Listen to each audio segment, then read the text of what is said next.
On the way back from church, in the car, the wife said to the husband, "Boy, the choir today was awful.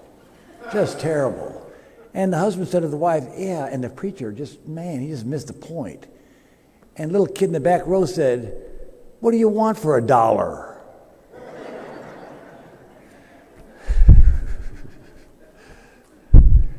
I want to talk about gifts. I'm a blessed person. I'm a very blessed person. I was raised in a family that believed in Jesus Christ and loved people and welcomed all faiths and colors and cultures into our home. I was raised as an Air Force brat. I lived all over the world. I lived in Italy as a little kid, learned Italian as a child, and later lived in Japan. I was a blessed kid. I learned other cultures and learned what it was to be in a minority and to be ostracized. And I also had a secret in my life. I knew I was different because I was gay. And I wasn't welcomed in some places, but I was welcome in this church.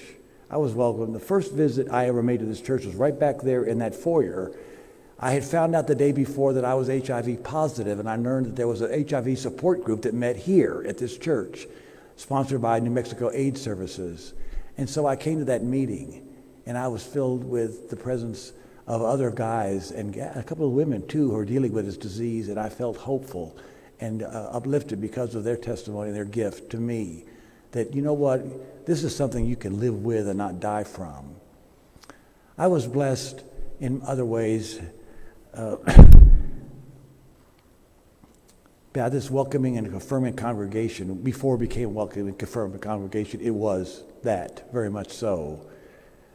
And then 10 months ago, I was in the hospital over here at the VA with a triple bypass open heart surgery going on. That was a surprise to me, of course.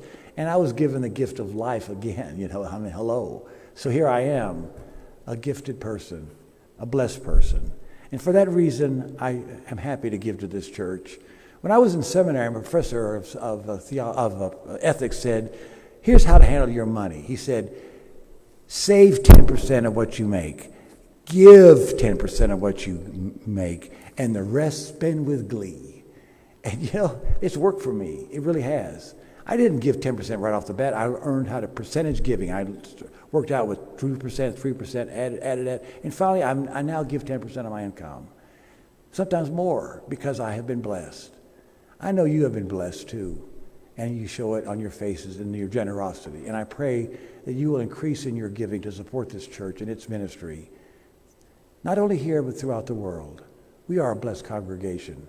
Let's pass that blessing on. God bless you all. Thank you.